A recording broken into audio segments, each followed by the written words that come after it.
Hey, it's Paris. You know I love sparkly things, right? Like stars. Duh. And thanks to Hilton and AutoCamp, I just slept under them. Picture me, serving looks by the fire outside my luxurious Airstream, making s'mores with the kids, while a national park is our backdrop. The great outdoors meets Hilton hospitality. That's hot. Explore all the new ways to stay at Hilton.com. Hilton for the stay.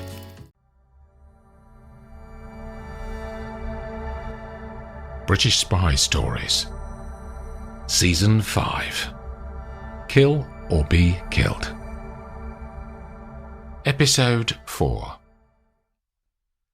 Darkness washes over the countryside of southeastern France, but Chateau Frossard is bursting with light. Inside the grand house, the ground floor is alive with bustle and activity. In the gardens, flaming torches mark out the paths that stretch for 50 yards across the lawns. Guests talk and drink and laugh in celebration of the birthday of Rose's father, Alain Frossard. When Gabby and Hans arrive in the ballroom, they scan the mass of people before them, all wearing Dior, Prada and Gucci. The spies circulate, and most of the attendees seem to be from Europe's old money families. Many have known the Frossard family for decades and are in awe of their standing and connections. One of the guests, who has studied the family's history, is keen to share her views with Gabby. Alain is the only surviving member of a once extensive Frossard dynasty, apart from his daughter Rose, of course, she says.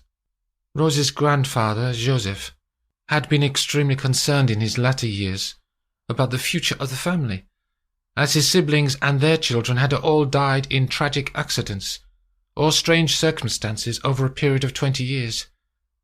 Joseph had never liked his only son, Alain, and thought him to be a slovenly waster. There were stories about Alain when he was in his 20s, and a bit of a ladies' man, but they're not all true. The woman continues. When it became clear that Alain would damage the family if he inherited, Joseph changed his will to put the whole Frossard estate under the control of a trust until Rose's 40th birthday, which is in 1 year's time. On that day, she will become Comtesse Frossard, and the 4th richest woman in France. In the woodland that surrounds the chateau, Laravel slips out of her camper van, wearing all black. Her hair is pushed under a beanie. There are black gloves on her hands and a face mask around her neck, ready to be pulled up if a disguise is needed. She runs through the night and tree branches catch her face as she moves at speed. In her backpack are 20 CH-45s, the standard MI6 listening device, and another 10 Z6 remote video cameras. She spent the afternoon poring over the floor plans of the chateau and talking to the experts in GCHQ who specialize in monitoring devices. Her challenge is that the chateau is far too big to plant devices in every room. So she has identified the rooms that are most likely to be used by Rose for Nox Ventura discussions. Laravel has also surveyed the security arrangements around the estate. The main gates are guarded, as are the gardens, and there are more guards tonight providing personal security for some of the more important guests. She takes a wide path and climbs uphill to reach the higher ground, at the top of the rock face above the chateau. The house sits below her in the night. There's a fence 20 feet back from the sheer drop, and she climbs over it. A slight breeze in the air pushes against her and towards the chasm. Laravel removes her backpack and pulls out 3 anchors, which she hammers into the ground at the top of the cliff. She laces a climbing rope through the anchor's eyelets and ties it all off before curving the rope around her body and inching towards the edge. She turns her back and lets the rope take her weight. Laravel leans out over the top edge of the rock face. The wind is stronger here, and she can feel buffeting, causing her to sway as she starts the drop downward. Step by step, she approaches the chateau's outside wall. When she is more than 30 feet down, one of her anchors rises slightly out of the ground, and she can feel the rope drop an inch before coming to rest again. She pauses and breathes deeply, then continues her descent. The rear of the chateau is only 10 feet from the rock face when she reaches the roof line. The top of the cliff overhangs her position, and this allows her to push out from the vertical and swing across towards the roof. Her first attempt is short, and the rope brings her hurtling back towards the rock face again, but Laravel gets her feet placed solidly to stop her momentum, and her legs cushion her. She pushes out again over the void, harder this time. She can see a guard 50 feet below her as she swings above his head. She extends her leg and her right foot just reaches a rise in the stone wall, above the edge of the roof. She curves her foot around and gets a hold. The return pendulum force tries to pull her back off the roof, and she can feel the tendons in her thigh stretch before she lunges and shifts her weight onto the chateau.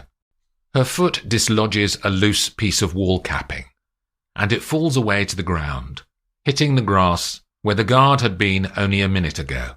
There's no access to the interior from the roof, so Laravel attaches an L27 automatic rope caliper to the top of the wall above a line of windows below. The caliper is remotely controlled by voice. It will lower and raise a nylon cord with a stirrup attached on her command.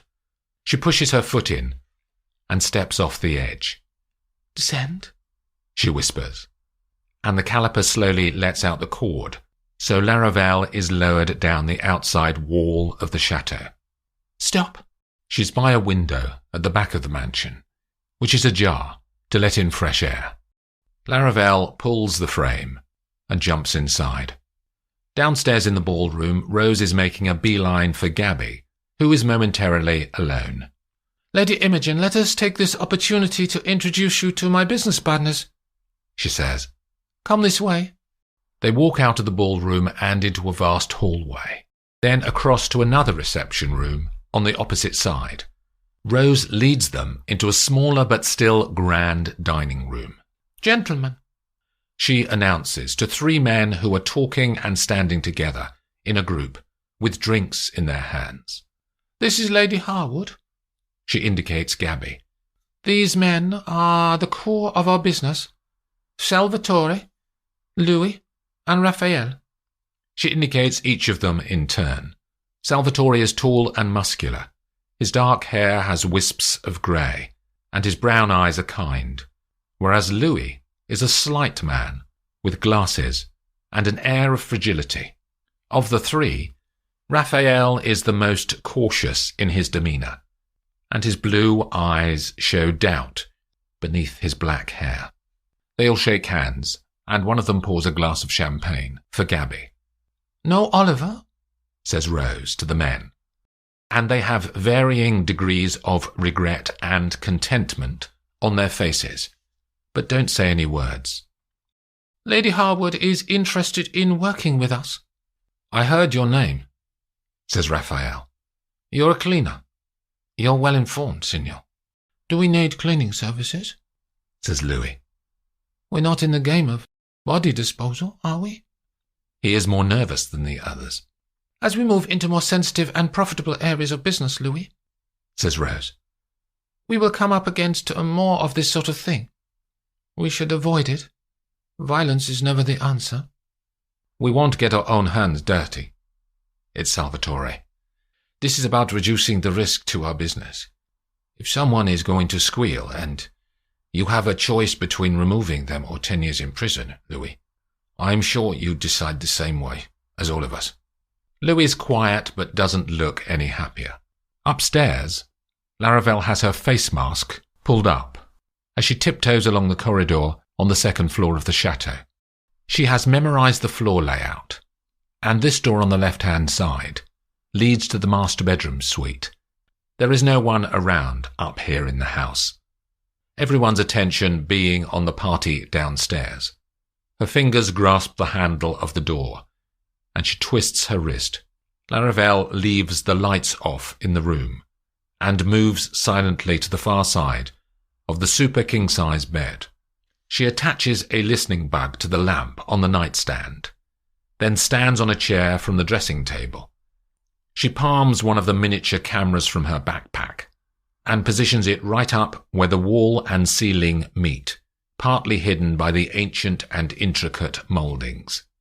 She checks the video picture using the MI6 app called Thea on her phone, which manages the cameras.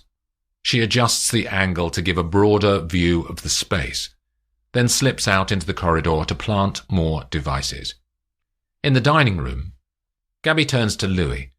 "Cleaning isn't just about dead bodies, monsieur," she says. "It's the forensic removal of any evidence that could be used against you.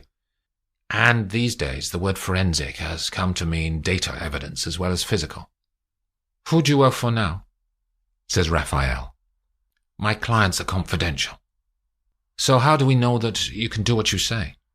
"Raphael," interjects Rose, "I can vouch for the veracity of Lady Harwood's services.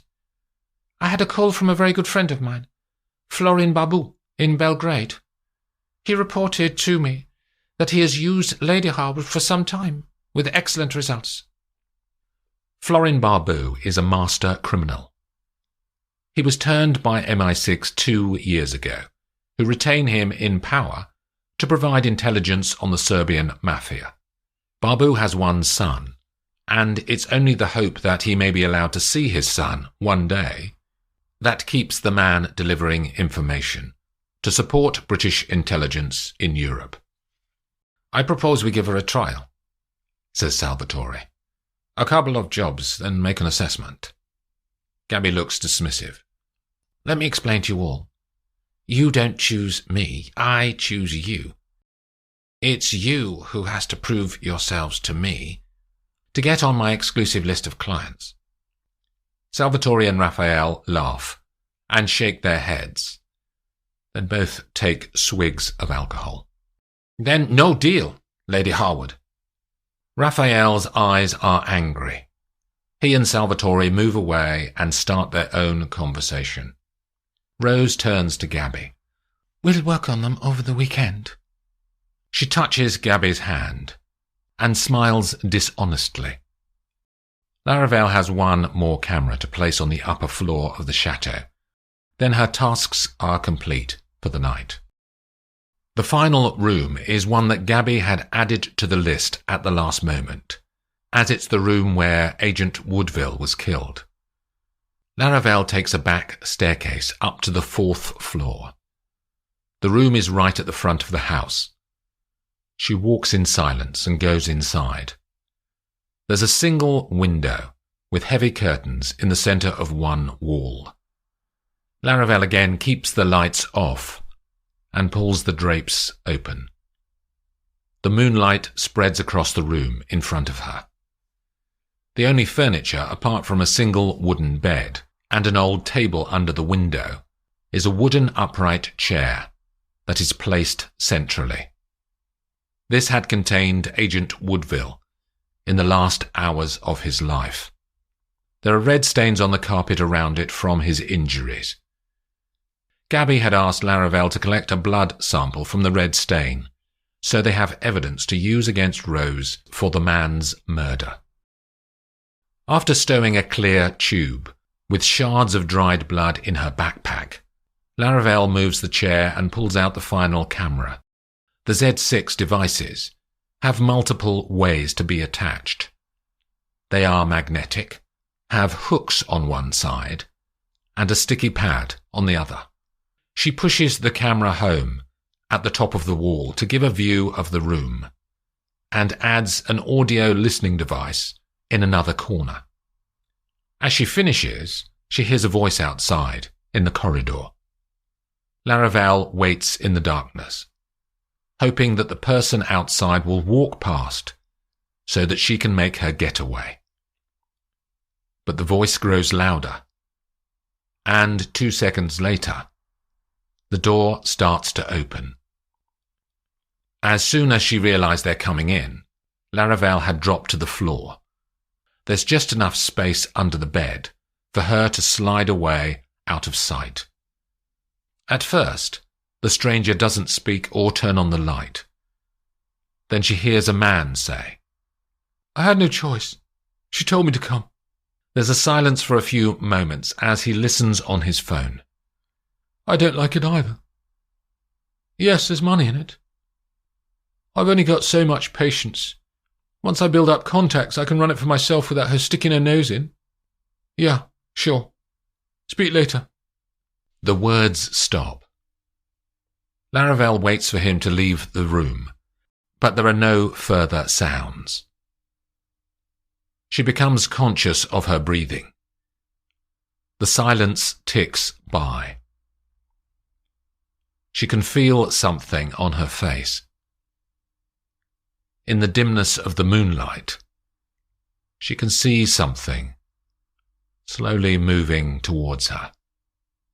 A spider stops before raising one leg onto her cheek, then continues its journey across her face. Time seems to stutter along, achingly slow, as she feels the creature on her skin. Eventually it moves on and over her hair. She moves her leg and it makes a scraping noise on the floor. Fingers grab at her ankle and she is dragged out from under the bed, and she springs up onto her feet. "Who the—" he begins to say, before she rams her fist into his stomach, and he bends forwards. Laravel raises her foot and kicks him on the side of the head as he bends. The man is sent to the wall. Laravel isn't finished yet and punches him in the face twice. He falls to the ground, but starts to get up again. She pulls the door handle and runs. The rope caliper that she came down on is over the third set of windows on the right-hand side. She counts the doors, then slams into one that she reckons is the correct one to meet the caliper. Her fingers fumble against the window frame as she tries to open it. "Descend!" she screams, and the caliper reel starts to rotate and drop the nylon cord downwards. The man is at the door now. He runs over and gets a hand on her arm. Laravel turns and kicks at his groin until his grip loosens. It gives her the half second she needs to open the window and jump out. The stirrup is there, in the air. She tries to get a foot in it, but fails, and her body continues its descent. At the last moment, she reaches her hand out. Her fingers curl around the stirrup, and the nylon takes her weight. "Double speed descend," she screams, and the cord accelerates. She hits the ground and runs for the woodland 50 yards away. One guard sees her and gives chase. Laravel reaches the woods and plunges into the greenery and doesn't look back. She can hear the guard behind her. Her legs are draining of energy. She starts to turn her head to see where he is, when a fist hits her on the cheek. She is pushed crashing into a tree trunk with her shoulder. The pain rises in her face, and he comes for her again. Laravel reaches around her back, and she feels the handle of her military knife. She swings it around as he runs at her with all of his force. He doesn't stop as the blade slips silently into his stomach. The two of them tumble into the undergrowth and hit the ground. All of his weight pushes down on her, and his face comes up to hers, until it is an inch away. Then, stillness. His eyes are open, but she can see that they're not moving. She hears the blood rise in his throat. It trickles out of his mouth, and she can feel it dripping down slowly onto her face in the darkness.